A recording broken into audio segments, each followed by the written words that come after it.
What is up, everyone? Welcome back to the Smoky Mirror Podcast. This is your boy, Jordan Jones, aka Smoke. I'm here with my friend and mentor, Mr. Deavay Tyler, excuse me. It's all good, man. It's all I just good. know him as Deavay, so I actually just learned his last name today. So, so learning already. The purpose of our talk today is twofold. So I wanted to talk to him a little bit about mentorship, and I think that's something that's really important, especially for our community as Black people. And then on the second end, I wanted to get into a spiritual discussion, because that's actually how me and Deavay connected the first time we met, oddly enough. And so, Deavay, if you could just kind of tell the people what you do for a living, I guess, and don't hold back. Feel free to flex any kind of big numbers and and all that for the people. Let everyone know. Man, so no flex. So my actual background is in banking, investment banking and commercial banking. I work for larger banks, got my training there, and then from there went to I actually own two businesses. So one is basically real estate. The second one is what you call a C-suite consulting business. Funny story how I got into that. I'll leave that for another time. Mm-hmm. You know, right now, that's what I am. I'm just an entrepreneur, man, a father, and just, man, a seeker, seeker of knowledge and everything else, man. So it's the difference between what I do and who I am, but they're both two parts of the same guy. So that's me. Absolutely.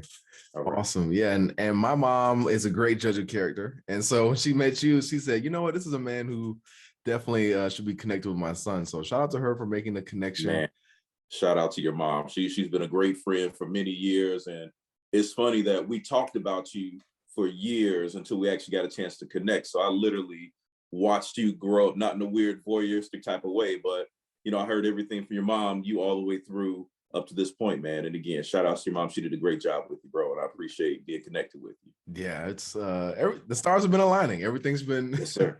It's just been falling into place. So I'm super grateful as well. All right, so let me get into this story that I'm about to talk about. So when I was working at a like an apartment complex, it was like a student housing kind of deal, right? And at first we had a company that was like kind of managing it, a property management company, and then they left, and then they ended up promoting me, like the owners promoted me to leasing manager. So I was pretty young, around like 21, 22. Okay. As a leasing manager, whatever. And so we hired another leasing agent, and this guy was like a Black man, probably in his like early 40s.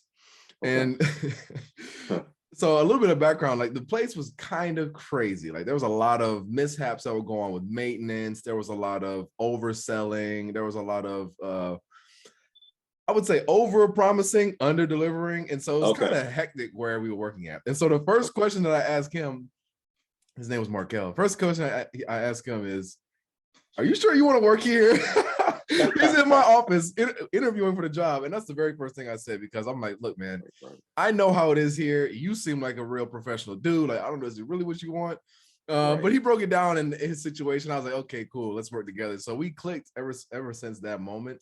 And he always talked about his sons who were in college. So he had he has three kids in total, two sons that are like 19 and 21 right now.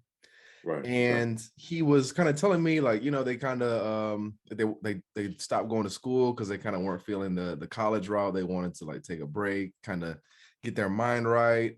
And then they didn't know if they wanted to, do something creative or just like start working or, what to do.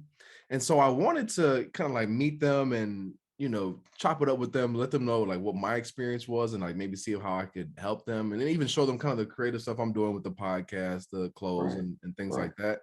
So my question to you is like, how do you think I should? Because this is I've never met them before. I only know him through their dad. And so he was saying like, oh, I don't know if they're gonna be kind of feeling like some kind of way, like, oh, this is somebody my dad knows, Right. So it's like I don't want to connect them, and then I also don't want to be like acting like I know everything, but I kind of want to help them out. So how do you think I should kind of approach this like relationship with these two dudes? Man, that's a great question, and you actually hit it right on the head when you said that it's relationship. Relationship should be authentic, and water meets its mark. Sometimes people don't need a fearless leader. Sometimes people just need a friend, somebody they can talk to, somebody that relates to them and they can relate to. and somebody that's further down the line than them. Like you said, you got 19 and 21. There might be a lot of stuff that you all can learn together. And that's usually the best like mentorship situations. And I always call it lift as we climb. So, nobody's ever at the top of the mountain because there is no top of the mountain. But as I'm going, you're coming with me. And the only thing is I'm telling you where the strong handholds are and the different things like that. So it's like, you know what, it's just, it's different perspectives. And so it's not like one above the other. It's just you have two different, or in this case, 3 different points of view. So you have to approach it that way, and it will develop into what it should be. It could be a relationship. It could be a mentorship situation if, and it's the questions that they ask or the questions that you ask them to ask themselves. Can you drop one of those questions on me? Man. A question. Well, you know what? A good question.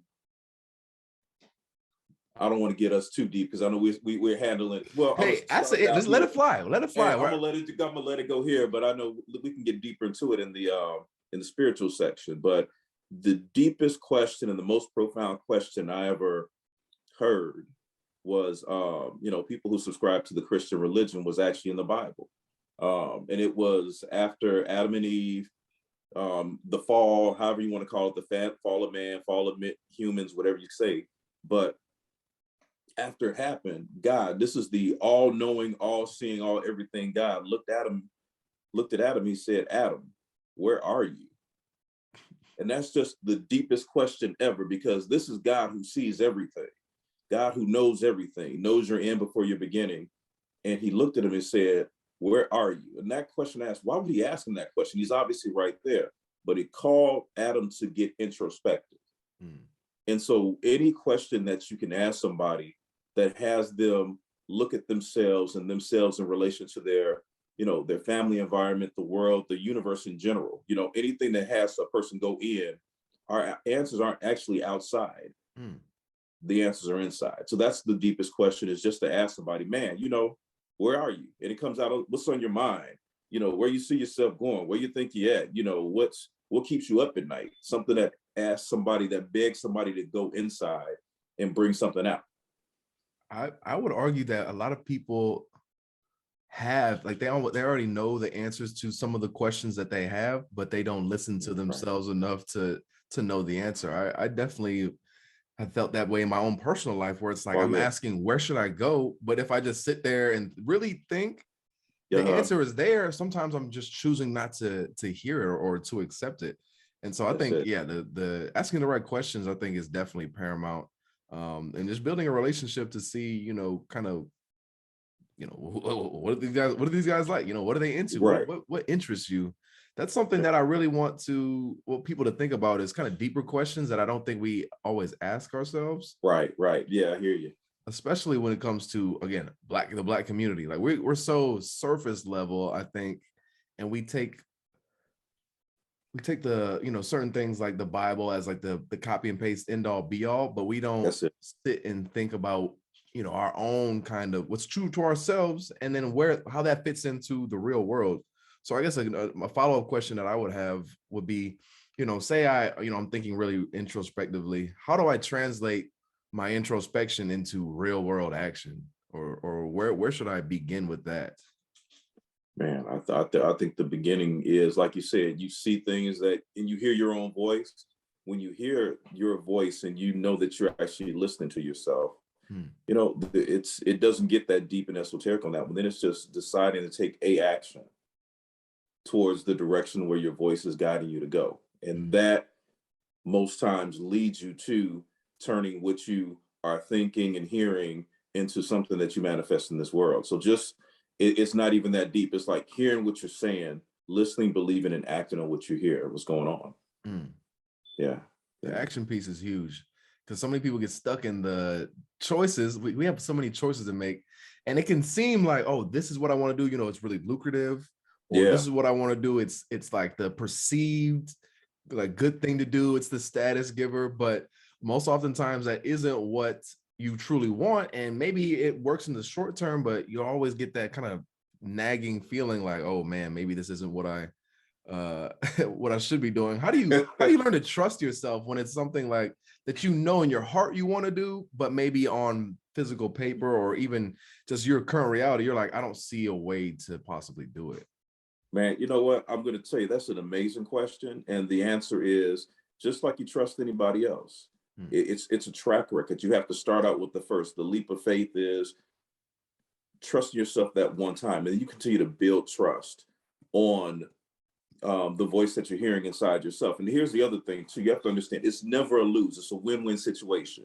Either you hear yourself, you move on it and you're right, or you hear yourself, you move on it, it doesn't turn out the way that you want it to turn out, which happens a lot of times, actually more often than not.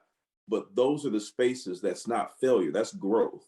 That's where you learn, okay, man, I thought I heard myself saying this. Is my perspective off? Did I not follow it? So again, it leads you back inward and it leads you back in. But the thing is, you win and you roll, or it doesn't turn out the way that you want it to. And it's a learning opportunity. If you just let it be what it is, then it becomes a failure. But if you pick it up, analyze it and say, okay, this is what went wrong with this. That's where wisdom comes from. Right. Experience, Yeah. right? It's experience and battle scars, man. Battle scars. And that's one thing you can't get that from just reading books and watching documentaries. You really have to just get out and do it. That's one of the best teachers is failure. It is the best teacher by far. And the one thing is, and I say this, I've said this to my daughter often, is like, you know what, I don't want people around me, personally or professionally, who never failed. I don't want that around me because I want to see the person when everything goes easy, it's not we're getting into college football season. It's not the teams that are 12-0 that, I'm impressed with. It's the ones that come in at 10-2 or 11-1. How do you, when you're supposed to be great and you're not perfect, how do you bounce back? And that's my biggest thing is I want to see somebody who's failed, and then I'm going to be able to figure out what character they have. So, yeah. I think there's a powerful quote around that. It's like, you see the real test of a man is when he has nothing or when he has everything or something like that. I feel like there's a quote where it's like, you see the truth. I don't know, but I know one thing that's close to that is like if you really want to see who somebody is, give them money or give them unlimited resources, because the truth really comes out. You want to see who somebody is, you can tell once they actually quote unquote make it. They've got money. When they get everything, there's nothing to work for. Character comes out then too. So, and I think if more people had a position or a job or volunteering or something where they have to serve people, I think that we would have more empathy in the world. I think there's a lack, especially when it comes to our top ruling class, if you will. There you go. There's no service to others. It's really just like I'm looking down my nose at you, like I'm in control, I'm powerful because I'm smart, I have these degrees, and this is what I say should go. I'm not really worried about serving the people. I'm just kind of doing whatever it is. So I definitely would encourage people to teach, volunteer somewhere and get an experience just like serving other people, because you start to learn a lot about yourself and some of the more negative aspects. Like, damn, I hate doing this for XYZ person, or man, this kid is getting on my nerves. I want to punch him in the face. I think you learn a lot about yourself, and I think that's something that more people should, push themselves towards. Man, so so two things, and actually you brought about three things, and I'm not going to belabor, but I'm going to touch on all three. One is within my career in banking, I got a chance to be around, and I won't mention the bank, I won't mention the leader, but an amazing leader. And what most people think of leadership is, like you said, that top-down pyramid. He taught an inverse pyramid. So it was literally, the pyramid was upside down. So the top, which was him, was here, and everything else went this way. So he was there, he was a servant leader. And through that, I learned so much about that one. And then there's and I'll share it with you, and you can share it with your listeners if you want to. Simon Sinek, have you heard of him before? I have, yep. Yeah, and he's got this amazing YouTube thing, and it gives me chills every time I watch it, is Leaders Eat Last. Is that his TED Talk? I think, you know what? So he's got a TED Talk, but I believe, I'll flip it out to you, but it was a Yeah. YouTube, and I've got it in my YouTube library. But it's just an amazing thing to break down what a leader is. And then the third thing that I want to say is what you talked about, where does mentorships come from? Or how do you start mentoring somebody? And we really need it in our community, especially with our men too. Yeah. Nobody listens to them. Nobody hears them. So listening and hearing them first. So the best thing you can do as a leader is not talk at, but listen to. Yeah. So yeah, I just thought about that when we were just having this conversation there. Yeah, that's a good point, because I think in so much of our culture, especially around men, is just to hold it in. Your feelings make you weak, and expressing those feelings makes you even weaker. And then you'll even see it in manifest just from like anecdotal Twitter posts, like, "Oh, I've been begging my man to open up to me, and then he did, and now I'm just like totally turned off. Like I don't want to be with him anymore." So I definitely think it's super important for us to make a space so that we can have men just express themselves judgment free and just let it all out. I think half the battle is just letting it out, and there's so much contraction you have. You're like, oh, I have to hold this on. It's like, once you just verbalize it, let it out there, cry if you need to, you just feel the weight of the world comes off of you. Man, and here's the thing, and what you're saying right there is just us as real men. And there's not a lot of, and it's no shade to anybody who's out here, but there's not a lot of real men out here who can do that, who can still be strong enough and masculine enough to be a man as society sees them, but still be vulnerable enough to be able to have it. Not everywhere, man. If I see you crying in the street, man, I'm gonna laugh at you. But, right. But within the confines of trusted relationship like ours, a trusted relationship, you should be able to express yourself without judgment. You know what I mean? And then it might be a self-correction, or it might be something that somebody with a different perspective says, hey man, here, what I say all the time, eat the fruit and spit out the seeds. This is what I see you're going through. I could be totally off, but it might hit you right. Or you might say, no, Deavay, good swing, but that's a miss. But I appreciate you being there to listen to me and offer your perspective of that. Sometimes that's all we need, is just somebody to just listen to us, listen to ourselves, listen to our own thoughts. Yeah. Just bouncing ideas off of somebody. Man. A lot of times you're right. Somebody could just sit there and you just keep on talking and talking. You might just figure it out on your own. They don't even have to say anything, just because you can finally verbalize what you've been thinking so long, and you hear it back to yourself. Yeah. That's a great point. And you do hear, and think about all the times you've talked. Like you said, when somebody gives you a chance to talk and they listen to you, you do figure a lot of your own stuff out. Like you said earlier, we've got our own answers. It's just a matter of, like you said, sometimes releasing some things that are covering them, or just putting it out there so that we can hear ourselves verbalize that, man, okay, I do know what I'm talking about. I do know what I'm doing. I do know where I'm going. Right. Yeah.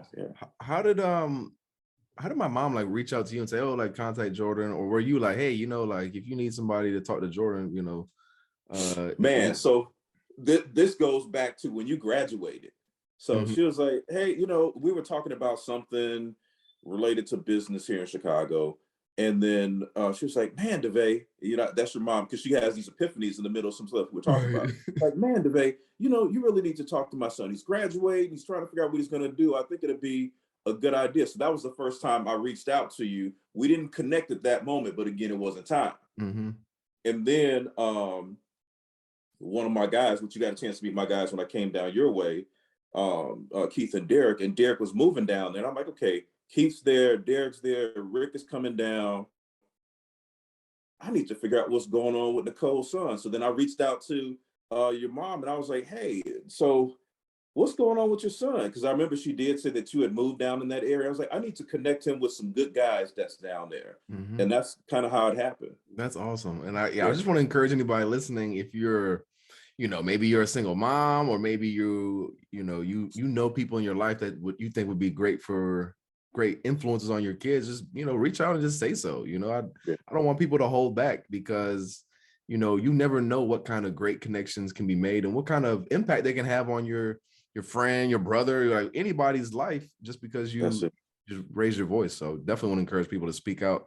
And then even I would encourage men any age to, look for brothers that you can just talk to. You know what I mean? I feel like there's so many of us thinking we need to do this alone.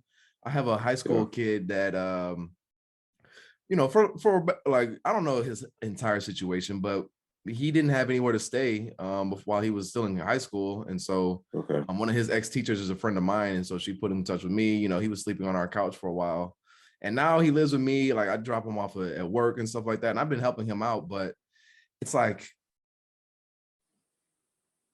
we don't need to, like, it can seem like a burden because it's like, man, I don't owe this kid anything. You know what I mean? It's like, for all intents and purposes, like, it's just making my life harder. Because it's like, all right, now I got to take him to work on a couple of days. I mean, yeah, I'm charging like $5 per time, which is nothing, but I'm helping him with that. When he first got here, I'm helping him get a bank account and calling the school, be like, yo, can you guys help him out? Like, he's homeless, like, give him a break. And it's like, yeah, that is extra work, but in the grand scheme of things, it's like, why are we really here on the planet? And I would say relationships is the new currency. Just like Kanye said, it's like we get caught up in all of our day-to-day dramas and everything. We forget what matters.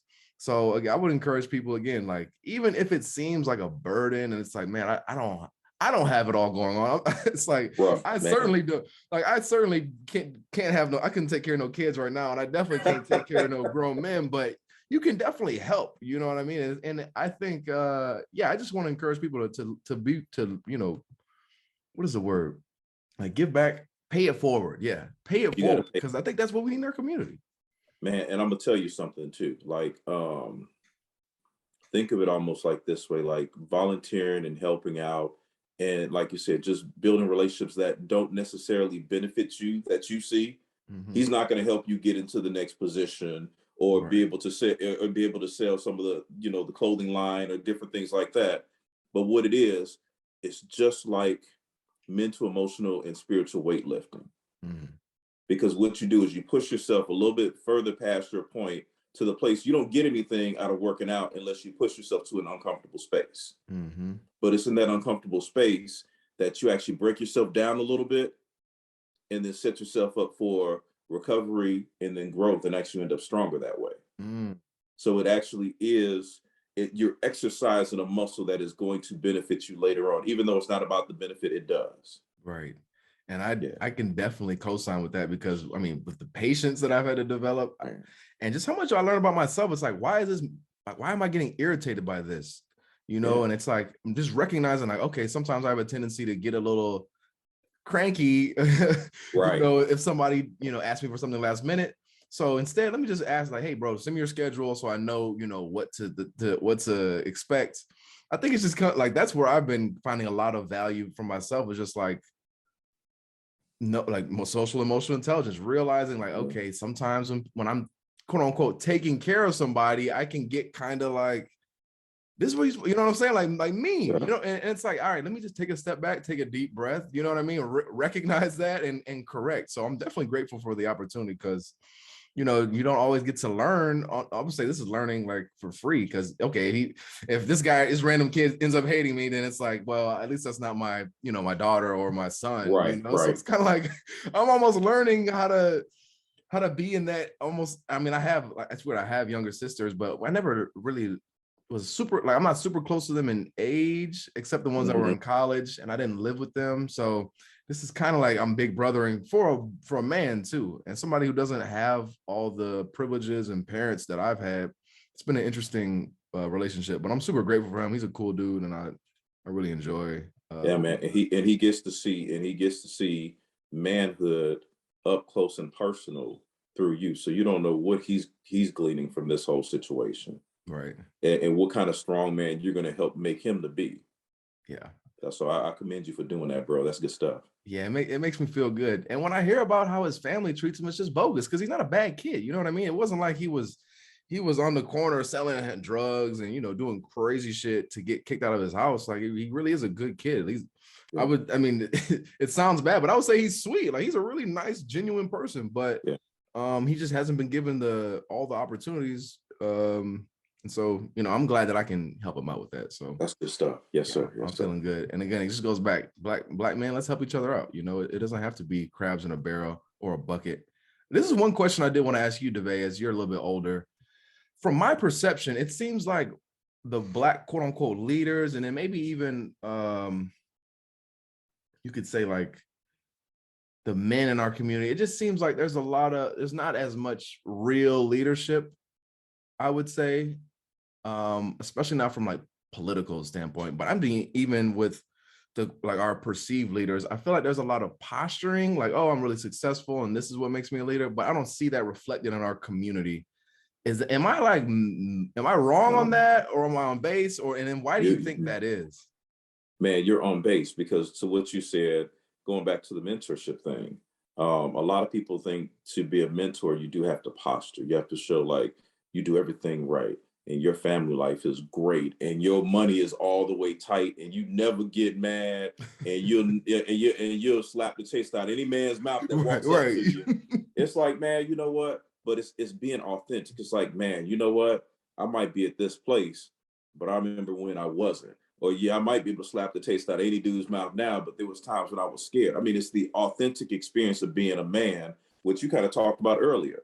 You know, people think that vulnerability equals weakness, and it doesn't. A lot of times for you to be strong, you have to be able to be vulnerable enough to say, look, either I don't have the answers, or, you know, I messed up too, because that's what people want to hear is, again, it's in your failures. They want to see, this dude has not always been like this. He was raggedy. He was not showing up to work on time. He was doing this. You know, he didn't know how to treat women, but he learned. And there's a lot more in that. So like you said, our leaders, you know, and a lot of people take pot shots at our leaders too. Yeah. So you can't be, I mean, even think about, you know, people like, and I consider him a leader, not because of the money he made, but because of some of the things he does. LeBron James. You know, people are still trying to find holes in his stuff. Man, you know, it's just like you just, so between what society does and what we think we have to do, you know, unfortunately, and I can say being an older guy is, you know, seeing your generation, the folks coming after you, y'all don't care about all that stuff. You get all your posturing out on social media, but when you see them face to face, people are real dudes, you know? And I think that there's a lot coming up with our future leaders that will give more opportunity and give a better look to us as Black men and Black leaders too. So, you know, kudos to y'all. And hey, I got my trust in you, man.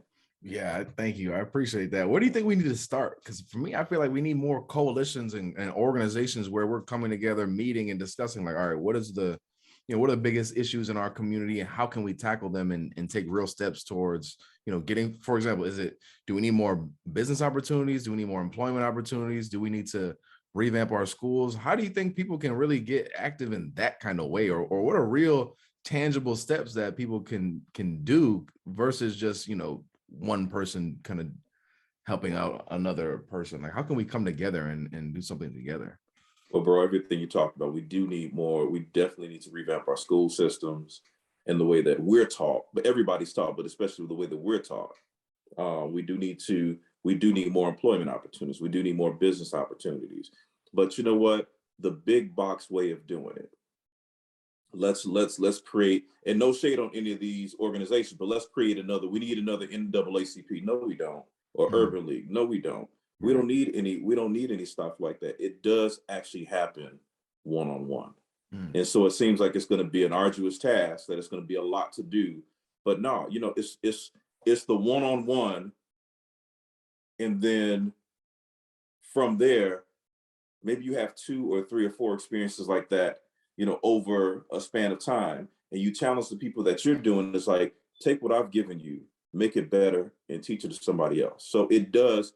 You think about this. One of the biggest things that we're fighting right now as a world, as a population, this little itty bitty virus called Corona. It spreads one by one. It becomes, and that's the whole thing about a virus. It's viral. You know, just when you think it's dead, somebody sneezes on you, and now you just giving everybody the gift of Corona. You know, you're giving 2, 3, 4, 5 people one by one. So, you know, there's not a big plane or there's not a smoke machine say, hey, Corona for everybody. It's that's how things naturally transfer. So I think you have to do it that way. And a lot of keys are in nature, And I think that's what happens. It's really the boutique approach, because if you impact one life, that one life either gets married or has kids, and they pass on, like the guy who's sleeping on your couch. Right. He's going to eventually leave. You're going to kick him out. One of the two things will happen. Yeah. But all the stuff he saw with you, he's already taken that. He's gotten your not physical DNA, but he's got your spiritual and mental and emotional DNA that he's going to pass on. Mm. And so, impacting one life, you look at that one life, which doesn't mean much right now, but you look at it from an eternal standpoint. One life is generations. Mm. And those generations, now that one life impacts 30 or 50 or 100. You know what I mean? So yeah. It is the slow approach. We're used to microwave approaches. It's not. It's just slow, and it's going to take time, but it works. That's a great point. And that's actually a guy, and his social media is New Emerging King. I think his name is King Randall. And if you haven't heard of him, you should definitely give him a quick Google search, because he's really interesting. Do you know Patrick Bet David? No, I'm gonna look both of them. Anyway, yeah, he was on his show doing an interview, but basically, like, he started off he had like a little summer program he did for like one of his cousins or something like that, and it ended up he's like building a school now, because more and more boys just kept coming in like, hey, like, can you do the same thing that you're doing for my son? Can you teach them? And that, when I saw him doing that, it really got me energized and excited, and I hope I can do something like that too, because he's real young. I think he started when he was like 20 years old with the school stuff. And he's more in like a country area, so like they had some farmland. They had the boys out there learning how to farm, going to bed at like 8:30 every day, waking up early in the morning. So I like, kudos to him. And it's kind of like you said, he just started off small, and then like the coronavirus, it just started spreading, because good ideas and good energy spreads quickly, and people are drawn towards it. It does. It tracks. So yeah, it tracks. All right, so Deavay, I'd be trolling or I'd be looking at social media, because it's like endless things you can talk about on social media. Right. And so I saw this little tweet on here that got me interested in a little spiritual debate. So I posted on my story, and I was going back and forth with some people. So I want to hear your take on it. So this lady said, I hate when people say, quote, the universe instead of saying God. And so I was looking at the comments, and there are a lot of people that were agreeing. There were a lot of people who were disagreeing. What do you think about what she said? Do you agree? Do you disagree? What do you think? All right, man. So I've got two answers. So here's the first one is, any spiritual relationship with our higher power, whatever you want to subscribe to, it's personal. So why would it matter if somebody calls it God or the universe or Buddha or whatever it is, whatever it would be? Who cares? That's how they see it, and it's all perspective. So that's the first thing that I would say. Generally speaking, we get to define who God is for ourselves, whether it is universe or God or whatever the name we want to put it to it. It's the fact that we're seeking. The second thing is I'll take it from a different perspective. Is now that's the general. So my personal is I disagree, because here's the thing: whenever you say what something is, you automatically say what it's not. And so if God is everything, by just saying, okay, God, in the personification of God, you limit all the other things that God is, that we have no concept or we don't even have the vantage point to get what God is in this particular lifetime, or from our perspective as human beings. So universe is actually good, because it does this almost an all-encompassing thing versus something that narrows it down, that's definable for our own, our own mental digestive purposes. Yeah, I definitely agree with you. First of all, it's like between you and the creator to decide what to call it or your relationship towards it. So, hating somebody or hating that somebody calls it a certain word is very, I want to say, like, imperialistic, because I think that's kind of where this comes from, is like an imperialistic idea of God, where it's like, yeah, if you don't believe in the God that I believe in, then I have to kill you. I'll put the sword to you. And, if you don't believe in God, then or my God, you're going to hell. And I really don't think a true loving God or steward of the universe operates in that way. And I think, like you said, it's the word that is so conflated, because when people think of God, they think of a man like in the sky.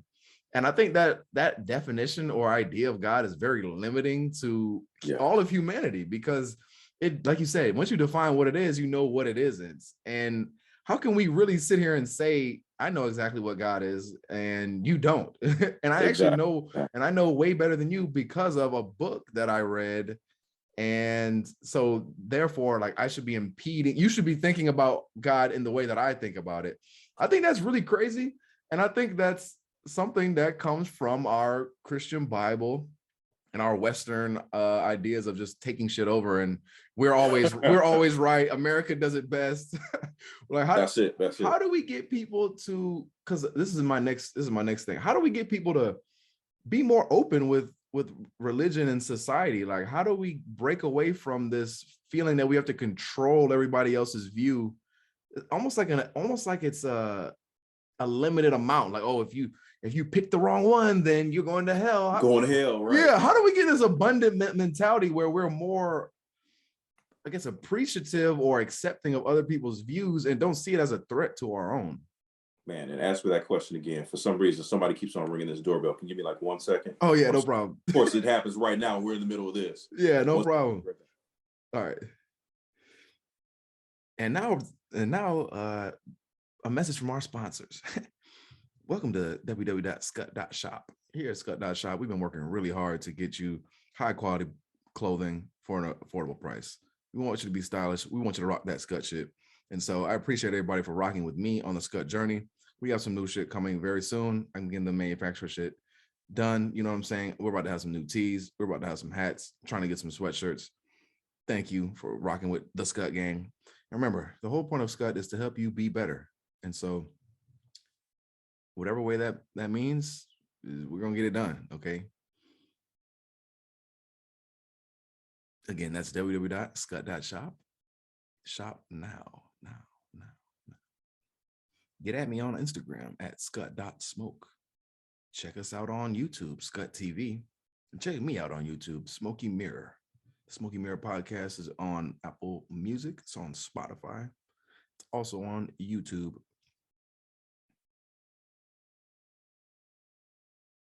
One of the great things about Scut is it's an evergreen title. It's an evergreen word that can symbolize everything. And for me, I wanted to represent love and good vibes. So whenever I say Scut House, hot, yeah, Scut House, then we're all on good vibes. You know what I'm saying? I'm telling you, I love you in my own Scuddy way.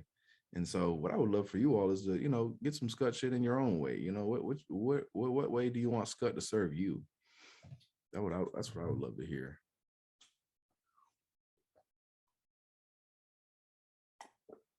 And finally, have you drinking water today?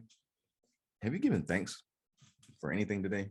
If you haven't, go ahead and get you a swig of water and thank whoever you want that you're able to drink and have that experience. Welcome back. I was just testing my radio voice out. I heard that. That's cool, man. That's cool. Sorry about that. No, it's okay. I think what I was asking was, how do we get people to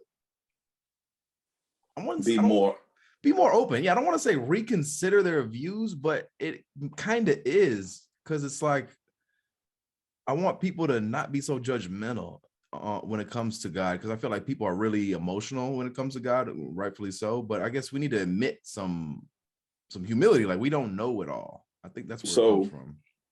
So here's the thing right now, even with me seeing you clearly, you seeing me clearly, there's two things. We have to understand our limits as human beings. And then the part about God that is said, but we don't actually reflect on. So we talk about God and we talk about light, we talk about love. Now, love is harmony. And now getting off of going, you know, kind of kicking that person in the pants that you trolled a little bit, the universe is harmony. Everything's running in sync. And so the thing is to get in the rhythm of that. And that's the love thing. And when you do that, you understand it takes all types to actually put a big band together, to put an orchestra together, to put a concert together. It takes all different instruments and all different type of levels of vibration to actually make this beautiful harmony that we see out here that we call, you know, life and nature. Us as humans, our limitation, like I said, even though I'm looking at you, you're looking at me. so many things that our brain is processing that we automatically filter out. The way that we survive as human beings is segregating and dividing. And so when you really get into your God sense, you get out of the space of segregating and dividing. You take everything in as it is. And understand that I'm, even with me taking in everything that I can as it is, it's still limited and it's humbling. And so that truth seeking is actually a space where it's not, I'm all knowing. I'm trying to know all the stuff that I don't know, because even once I try to know that, there's so much more that I need to know, because it's more things that I can't even perceive or conceive that's happening right here in my face that I'm just missing out on. Yeah. One of the things that blew my mind was that we only see like 0.01 of the light spectrum. Yes. I don't know if that's the exact number, but it's a really small amount of total light that we see. So there's probably all types of crazy shit going on that we just have no idea about. Man, if you want another testament to our limitations, the fact that dogs around us can see in infrared. That is right crazy. there. So your man's best friend, woman's best friend has better sight than you do, and better hearing than you do, and better smell. And better smell. So you know what? So you think about all the stuff that we miss out just talking about those three senses. We can't, you can't put a label on God, because we don't even have the space to label it. Do you foresee us ever getting to a place where people are on a mass scale more open to people's religious views, or I guess is a better way to put it? Do you see a future where there's less dogma on religion and more openness and seeking to understand, or do you think we'll always kind of be in a religious kind of like rule-based majority? I think it's going to always be rule-based, because if you look at people who've actually had, those type of experiences, and what do? You look at, Muhammad, who had one, and you look at Jesus, who had one, and you look at Moses, who had one, and, you look at Buddha, who had one. And what do? You grab them and you hear about their experience, and you just take their experience for what it is, and now you make a religion out of it. You know what I mean? Versus, whoa, Jordan just had this awesome experience. Jordan, how did you get that experience? Not everybody needs to follow Jordan because Jordan sees the light, Right. I want to convince everybody that this is a flagrant thing to say, which is crazy. I want to convince everybody that we are God. Do you think that I can convince people to believe that they are God? And if so, how do we do it? How do we get people to believe it? We can't. Because they have to have the experience for themselves. I believe it like you believe it. I know that I'm God, and not in the sense that, I'm the all-seeing, all-powerful, or over Jordan and everybody else that's under my domain. It's not one of those type of things. It's understanding that I'm a piece of the whole. A lot of us think that, you came to earth. When I was born, I came to earth came from where? Right. You were already a part of this. You just manifested in this thing that's called Jordan, or this thing that's called Deavay. And through that space of manifesting, we're not aliens here, Right. We're a part of this whole thing. So everything, man, I took a bike ride a couple of days ago. I know it sounds crazy in Chicago. Yeah, I'm gonna say a couple of days ago you did? A couple of days ago, man, because I miss it. I do it during the summertime, but I did it because I just didn't feel connected, man, And so to get out here and, ride down Lakeshore Drive and embrace not just seeing the lake, the stuff that we see, the lake, and the fact that, it's sunrise and everything, but even embracing the cold. It's part of me. It's part of my experience here. So why not embrace all of those things as if you were the creator and the experiencer of it? It's a whole different perspective when you look at it from both perspectives. It is. Yeah. And I think, like you said, the creator and the experiencer. I think once people actually will ask me like spiritual questions, which I love, and I honestly want more. People keep asking me this, but they'll say like, how do I? So I had a friend tell me like, I've just been like, how do you do you pray, and like how do you do it? Because I just been feeling myself asking for forgiveness a lot. And I told them, I was like, first you need to forgive yourself the forgiveness that you're looking for. Yeah. And I've done that to myself personally. And I experienced, I was like, wow, like I've been asking for God to forgive me so much, but I've been holding myself hostage. Like, why am I not showing myself the love that I could show somebody else, or the love that I want to get from God? I was reading that book, Way of Mastery. And one thing that really stood out to me that he says is like, choosing to believe in God or whatever is not, it's not a, you're resting on magical means, they say. You're not resting on, oh, I have, somebody's doing shit, so I can just kind of, oh, I believe in God, so magic things are going to happen for me. It's actually reflecting on your own behavior and continuously choosing, I'm going to be the reflection of the love of God in everything that I do. So it's actually more work than I think people think. It's not just, oh, I gave my life up to Christ, and so now, it's more or less, oh, like I'm done. But it's actually a continuous process, and it takes work. That's one thing that I learned about my own personal spirituals. Like, it's a process. It's gonna take work. You're not gonna ever arrive either, but that's kind of why it's like special. Yeah, man. So you know what? Here's the thing. And you said a lot when you just said what you said. You forgave yourself. And this goes to 2 points. We look for an external factor, to give my life to Christ, a God somewhere out in the ether someplace, and I'm just, this is me talking. This is my own personal opinions. Doesn't necessarily express the opinions of Smoke and Scott and everybody else, but this is my own personal opinion. God is not this Caucasian male sitting on a throne with a bunch of white winged angels going all around him with this white, that's not God. But if as soon as somebody says God, if you're honest with yourself, that's almost the first picture that comes in your head. Mm-hmm. If you think of Jesus, the way that Jesus is actually depicted in photographs and the way he's actually described in the Bible, they don't match up. Mm-mm. So here's the thing. Once you have to redefine those agents of religion for yourself, and not doing that, and not to, because it doesn't matter the face of it. It really doesn't matter. The skin tone, the skin color, none of that matters. But the fact that you see something other than yourself in your head when you think about your higher power, it does something different to you mentally, spiritually, and emotionally. So that's the only reason I say redefine what God looks like in your head to be in the image of you, because you were made in the image of God. Mm-hmm. And I see a whole bunch of images, so God can be a lot of stuff. But beyond all of those things, your salvation is not external, it's internal. Your forgiveness is not external, it's internal. So you have to forgive yourself, but that's also you being God, playing the part of Jordan, understanding that Jordan makes mistakes. Well, guess what? You get to forgive you. That is not cheating on the test.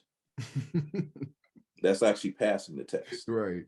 So, man, and one thing that stuck out when we met is when you were asking me about my meditation practice, and I was kind of beating myself up because I couldn't do it every day. But it's like, maybe yours isn't every day. And it goes back to what you said. It's like, man, I have this idea, like, oh, if I'm serious about my spirituality, I'll be up 6 a.m., 3 a.m., meditating. But it doesn't have to be that way. It can really be what works for you.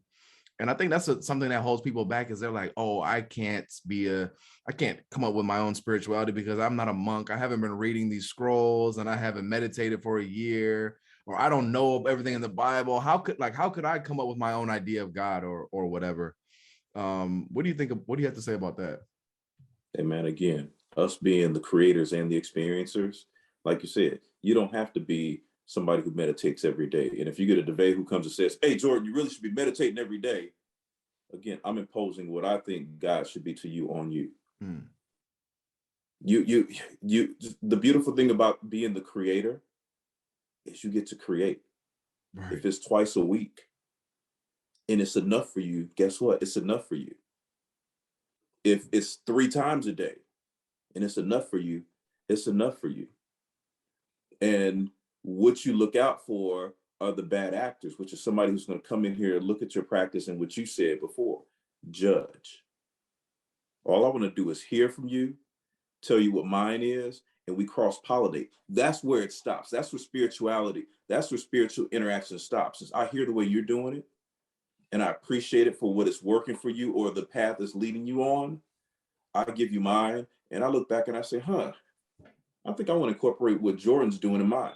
Or you might say, hey, I think I want to incorporate something in debate, but I'm not going to impose it on you. And that's the imperialistic colonizers standpoint that we've actually been raised under and then raised as, you know, because we do have some entitlements, even as African-American men living in this American society. Right.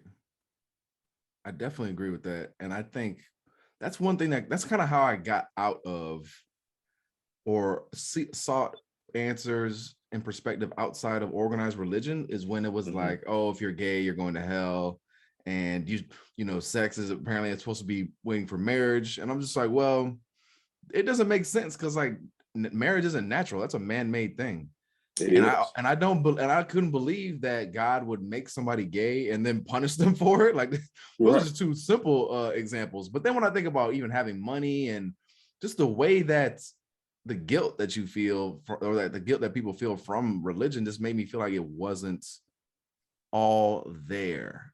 And I really want to encourage people to think really hard about it, because I think they scare you into not even wanting to ask questions, not even wanting to think about it in different nuanced ways. And I really feel like they're doing us a disservice by not allowing more discourse and more people to kind of come into their spirituality versus the, you know, imposing it on someone, because it's so much richer when you see yourself in it, like you were saying, when it's something that's authentic to you and you don't feel like somebody's shoving it down your throat.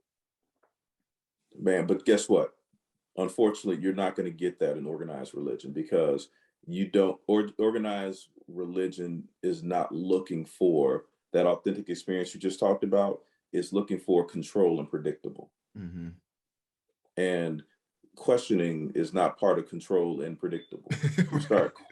You start questioning, it's like, well, wait a minute, but the Bible said, okay, but that's your perspective. This is my perspective of this. Or why would you see it this?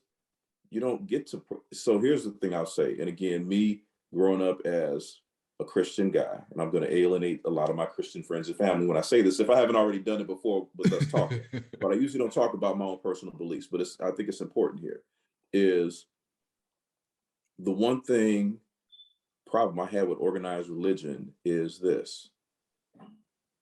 In church, there's only one man in church. And that's the pastor. If you think about it, everybody else does not get to be a man, get to have a voice. It's what he says goes. So me being a husband with a wife and 3 kids, who the hell am I going to have another man telling my family what to do over my word? My word is law in my house. Me and my wife, and I'm saying this, our word corporately is law in our house. Who are you to tell our kids something that we don't believe in? You can't have that. And if I say, hey, Pastor, I really didn't agree with that, like you said, maybe somebody has a child, maybe one of my 3 children is identifying as gay. And I go to the pastor and say, look, man, you know, I don't exactly necessarily agree with what you're saying. He's going to have the deacons and security escort your ass out. Right. It's like, man, this is cutting crosswise. You're not going to keep on telling my son or my daughter that they're bad or they're wrong and they're going to hell. And maybe it is a phase that they're working through, or maybe they really are gay. But either way, shape, or form, this is, again, the way that they see themselves. This is their experience as the creator of their own experience. I step back and have to let them have it. They're not hurting anybody. Right. They're experiencing this life the way that they should. So I take issue with a lot of things with organized religion. Yeah. So, me too. And it's funny, I still am open to attending and listening. I go to a church down here. You know, I think it's cool. I always get an interesting message. But there are things that will make me raise my eyebrow sometimes that I hear. And, you know, one of the biggest things for me is I always think about Joel Osteen and how much money he's made. And it just never sat right with me. Pastors getting like super rich off of the church. But I feel like nobody else really feels any kind of, everybody else is like, you know, just, it is what it is. Like, you know, like who cares? Like, what's the big deal? But I always felt like that was glaring conflict of interest, you know, like you're making money off of God. What? It's a huge conflict while the people around you are struggling. Right. Struggling. So yeah, I'm really not for that. And again, it goes to the place of how do we, here's the one thing we have to understand. This whole life, because we only see, like you said, a point of a fraction of 1% is what we can see and feel with our five senses. And then if we really step out, this is all an illusion. This is all a dream. We do create our stuff. And I just think about something that I heard from Sadhguru, and I was just listening to a joke that he made. I'm gonna mess it up, but I'm gonna still try it anyway. Yeah. Was he was talking about how a woman was dreaming, and in her dream, there was this, she could feel the presence of this man behind her. And it was an arousing dream to her. And so she could feel him approaching, and she could feel him getting closer. And he never touched her, and she could feel his breath on her neck. And so she's in this whole space of this dream. And then she turns around and she looks at this, whatever her perspective, amazing man sitting right there, ready to do her will and her bidding. And she looked at him and she was like, "What's next?"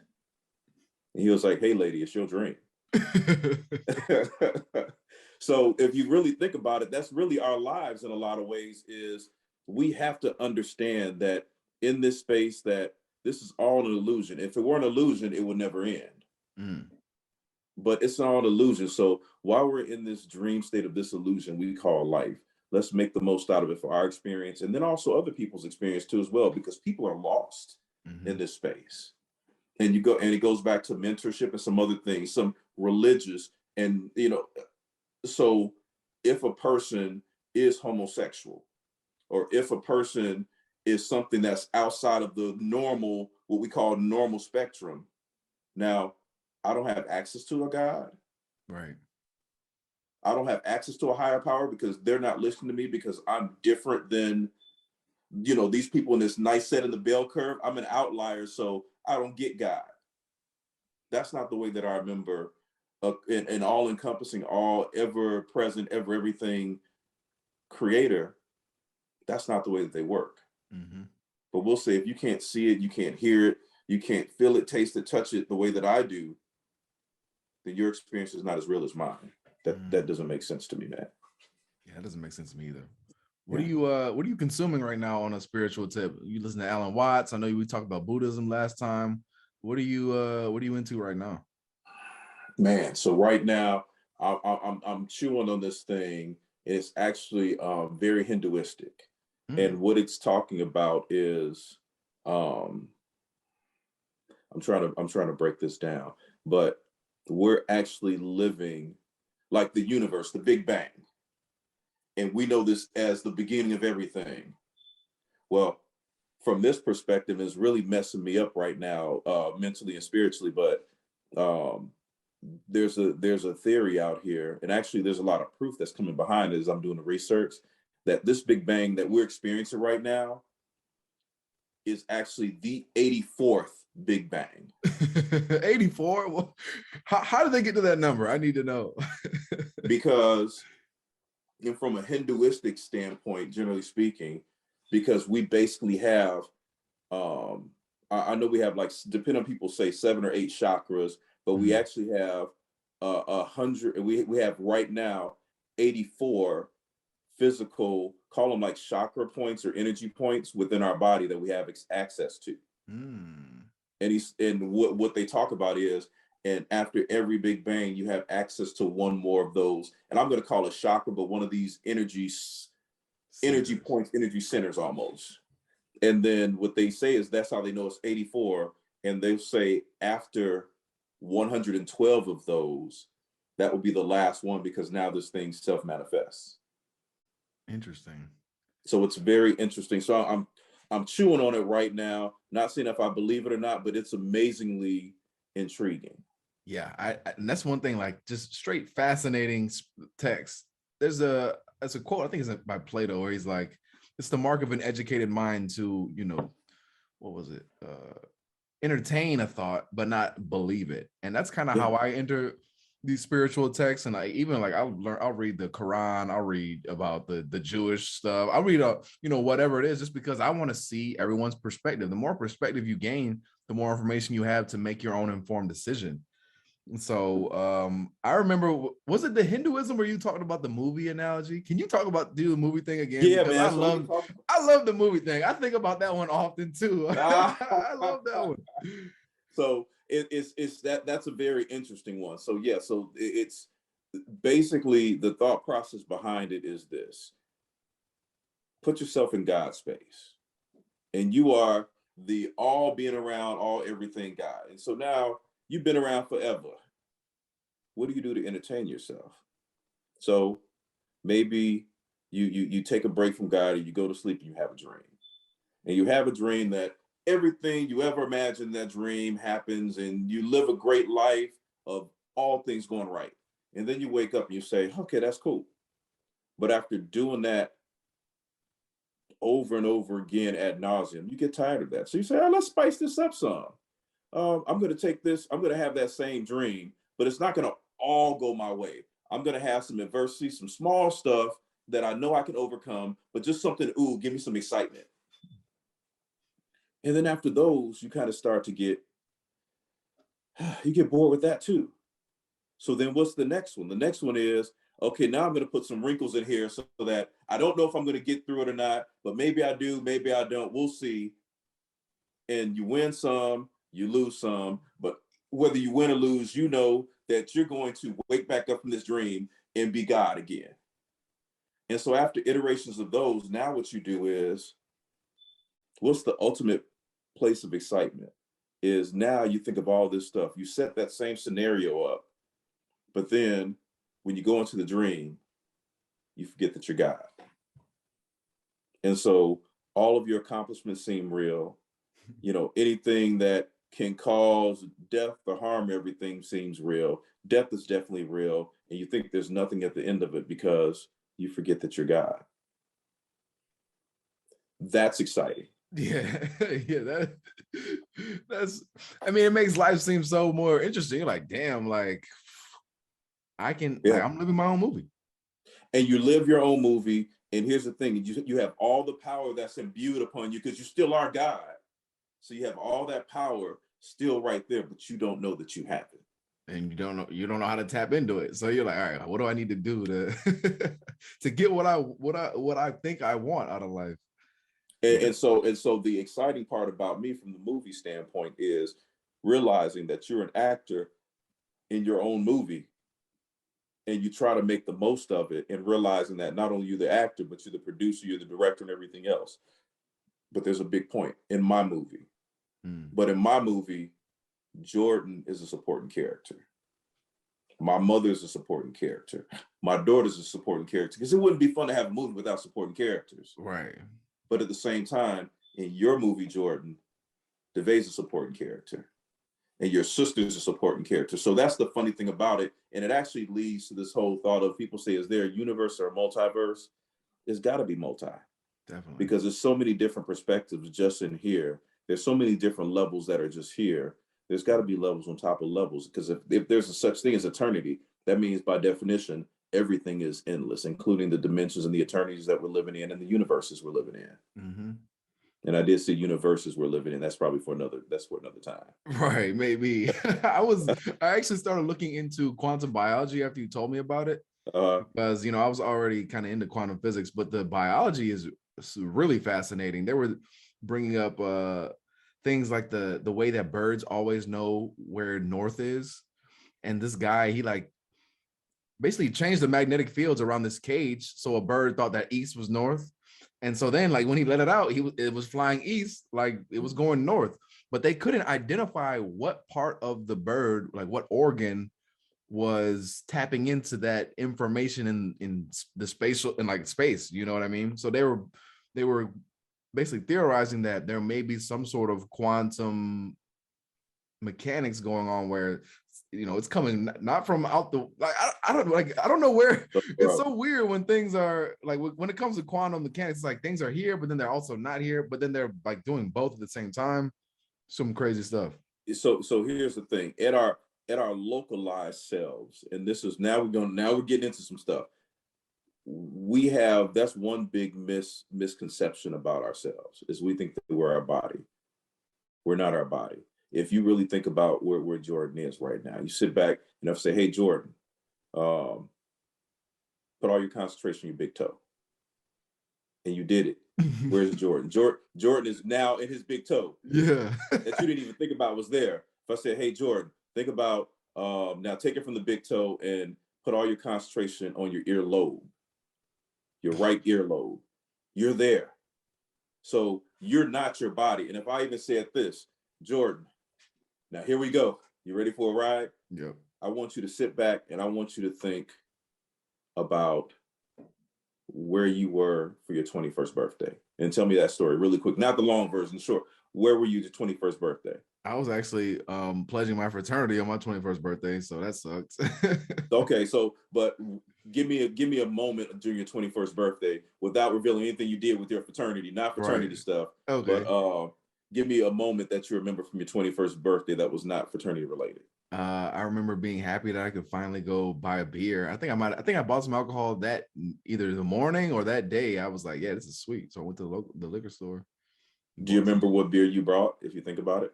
I think it was Natural Light. Okay. Some cheap shit. So here's the crazy thing about it. How old are you right now, man? 25.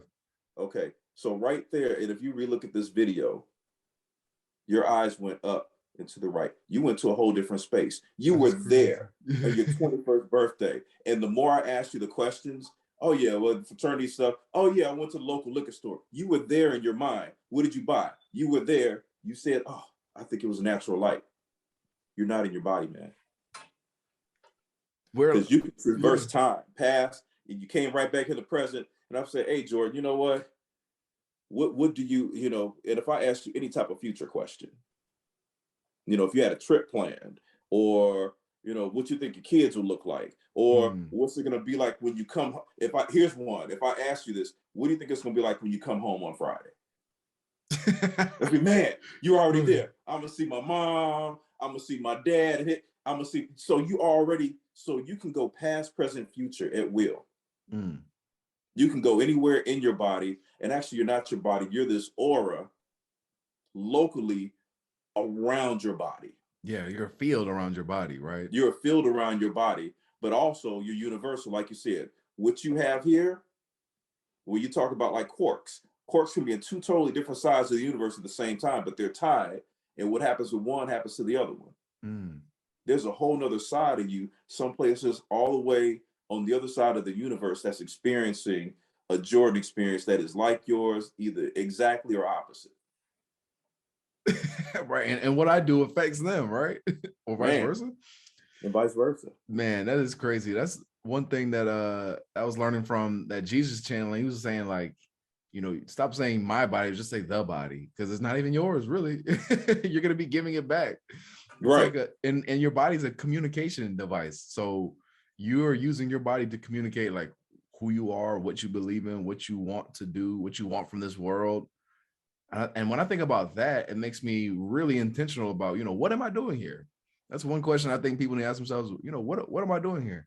And I feel like I live in the future a lot. And I try to, and I, that's one thing I'm really conscious of, like, okay, let me bring myself back to the past, especially when I'm driving or doing mundane tasks. That's an opportunity to, be in a meditative state and just being like, let me just brush my teeth. Let me just wash these dishes and really be here washing the dishes, because it's so easy to let your mind wander. Because I'd definitely be, how did I get here? I just drove for 20 minutes. How did I get here? I love how you said, like, you're really you're time traveling, because we're not really limited by time. It's just something we think we're experiencing. But man, I'm gonna send you this other thing too. Yeah. Because now it's really gonna piss the lady off that has why people say God and not the universe. Yeah. Because it gives proof to, it talks about the different levels of dimensions. And I think it goes up to the 11th dimension. And then at the 5th dimension is what we would perceive as God. So then now we start talking about, well, who created God? Uh-oh. That's a whole nother thing. And then you still say, well, God created God, which is kind of the truth. But the God that we think we experience in this universe is still a limited being. And that's, that's something that I've always thought of, is maybe there is a one guy that's kind of like ruling our little domain or our universe, but then there's clearly going to be somebody above them and above them, like if they are a singular entity. And it goes back to what you said, like our idea of God is really misconstrued. It's to make it think it's a guy who's jealous of other gods and shit, Yeah. and shit like that, which never made any real sense to me. But when they tell you like you serve a jealous God, I'm just like, wait, what? You mean that he created everything and he's jealous that I, like chocolate or Right. worshiping a calf or something? He's like jealous from that? That just seems so weird to me. So man, and here's another thing too. Like we talk about our image of God, again, being people who are raised in Western society, we think very linearly. Mm-hmm. Like we think, okay, we've got atoms and that turn into, these things that turn into people that live in a state, that lives in a country, that lives in a world. You keep on going all the way up to God sitting on that throne, looking at all this stuff happening. Well, if it's a circle, everything's interconnected. And there is no, because that's the only way you can explain eternity. A line will never explain eternity. Right. A circle definitely explains eternity. And so when you think about that, I can't think of what it is. Kanye West was part. I think he was with maybe Jay-Z, but No Church in the Wild. Oh yeah. Mm-hmm. Yeah, if you listen to that, what's a God to a king and all this stuff, and then it goes into what is God to a non-believer. Yeah. You listen to that whole line, and it's like God means nothing to a non-believer. You need belief to believe in a God, but then you also need a God to create the believer anyway. So it's you get an image of that circle, and you know what? It's all interconnected. That's such a good point. And I 100% don't believe in a literal devil. Like I don't think the devil's a real person, in the sense that people think that, there's a red, guy with horns and a pitchfork, trying to steal your soul. But when you have that picture in your mind and you give it the power, like I'm saying you're giving the devil the power because you're saying, oh, I didn't do it, or, that's my lower nature, or, I got to do, I'm a sinner, so blah, blah, blah. I think when we categorize it as a devil, it gives it power, and then it also weakens us because we're saying that there's something outside of us that can influence us. But the devil made me do it. Yeah, right. But that's just not true. Man, you know what? So here's a whole nother thing too as well on that one. And this comes from kind of Alan Watt, but it made all the sense in the world. What she's talking about, you see married couples and old married couples. And first you think like the people who make it. So the ones that make it 70 years. Right. Well, let's think about those first 10 years. And maybe, she didn't want to cook and I'm giving the very stereotypical role. She didn't want to cook. She didn't want to clean. He went out, he cheated on her, but they stayed together for the kids and all the other stuff like that. Well, but they stay together and they continue to stay together. And eventually, she's like, you bastard, you bastard, you bastard. And then after 60, 70 years, it don't even mean that much. And it almost turns into a term of endearment. That old bastard, right. He passes away. And she's like, yeah, Deavay, that old bastard, he was never, but he was a good father. So here's the thing. Put that on an eternal standpoint.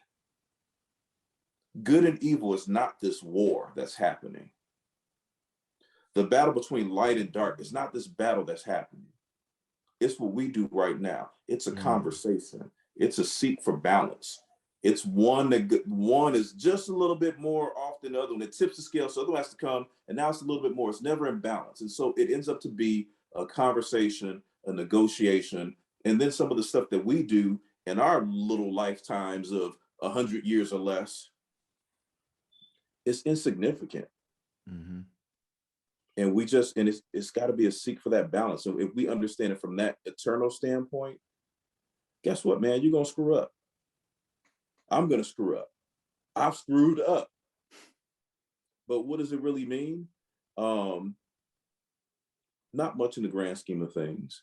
I mean, you try to do the best that you can. I'm not saying go out here and be a serial killer. That's not what I'm saying. Right. Because evil doesn't exist. I'm not saying that. I'm saying we all make selfish choices.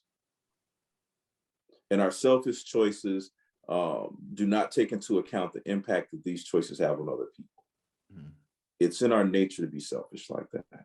What we have to do is we have to get above our higher nature. And we have to make decisions that, with mentorship, we're talking about, and allowing people to have religious freedoms and define God whether they want to.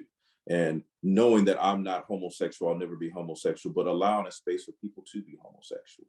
Mm-hmm. You know what? It's literally a live and let live standpoint. And then when Jordan does something, because Jordan is in his selfish space and it adversely affects Deavay, not getting pissed at Jordan, just saying, look, man, you know what? He's just being a guy. And it really wasn't about me, because if you really think about all the stuff that you've done, quote unquote, bad to people, you weren't trying to do. Most of us, and I'm not talking about the outliers again, I'm not saying serial killers and rapists and all these other people, Hitler. I'm not talking about these folks.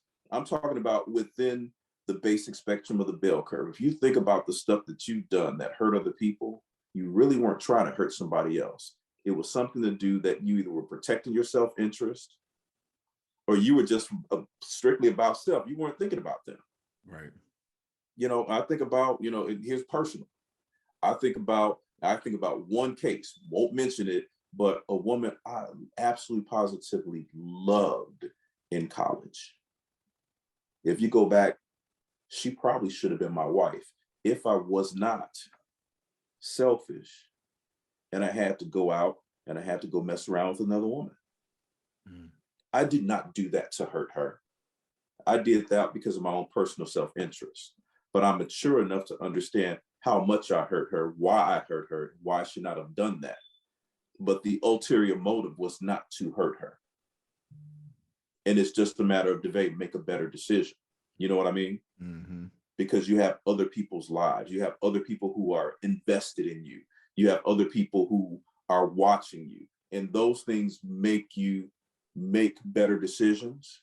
Mm-hmm. And that's growth and maturity. Mm. But we have to get to that place. I wasn't being evil. Her perspective of me, I'm probably that guy with the horns you're talking about. Right. You talk about Satan, like we talked about God, and we see this white man on the throne. You talk about Satan to her, she doesn't see this red guy. My face probably pops up. I didn't mean to do that, but that was her. If you ask her what's pure evil, yeah, this dude right here. But it's how she experienced me. It wasn't how I was experiencing myself. But her experience is just as legitimate of mine in that situation. I'll never tell her where she's wrong, because she's right. I'll never justify what I did, because what I did was not the right thing to do. But we have to be able to understand, if we are acting as our God selves, our bigger selves, you got to be able to step out of your shoes into Jordan's shoes, into this person's shoes, and that person's shoes. That's where empathy comes from, and understanding. Yeah, man, and responsibility too. It's like, let me just take responsibility for my actions. Let me blame it on the devil, or you can blame it on whatever. But at the end of the day, who really made the choice? Choices, man. Choices, yeah. And that's really what it all boils down to, is just making different choices. Mm-hmm. If you don't like your outcome, like, make a different choice. There you go. That's good stuff. Absolutely. Well, Deavay, we've been on here almost an hour and a half. I won't take any more of your time. You got any closing remarks? Man, you know what? Closing. First of all, I appreciate you having me on here, man, because again, this gave me a chance to be very introspective. So, Jordan, I appreciate you, man. Mm-hmm. And I'm looking forward to what our relationship is going to continue to become, man. And I'm always here. My phone line is always open to you, bro. I'm here. Absolutely. What I will tell you is, when it all gets said and done, here's the life lesson: live and let live. It doesn't get any more complicated than that. Live your best life. Allow other people to live their best lives. And that's how we get to the utopia that you're kind of inferring. How do we get to as a mass level? Yeah. Man, it's live and let live. So if we can really abide by that and do that, and make choices to keep our path clear and be responsible enough to clear other people's path of us if we're inhibiting them from living their best life. That's what I got, bro. Absolutely. Yeah. Well, yeah, Deavay, I really appreciate your time. It's not too many people I can get, especially around your age, I can get on the spiritual tip with. Most of my friends that are kind of on this kind of frequency are a lot younger. So I like I appreciate your perspective, especially as an older gentleman in our community. So I'll definitely have you on, in the future. I look forward to our conversations offline too. Yeah, man, definitely. And yeah, like, hey, I really appreciate it. Thank you so much. Appreciate you, man. Enjoy the holiday. Tell your family I said what's up. Your daughter. I have to meet your daughter too. I'm coming home. Like, maybe we should link up for. Hey, bro. You know what? Let's try to make that happen, man. If you're around, we'll figure that one out. All right. Depending on what's going on with your family stuff, we're gonna make that happen. All right, most def. I'll hit you up when I'm in town. All right, bro. Take it easy, man. Safe travels back home. All right.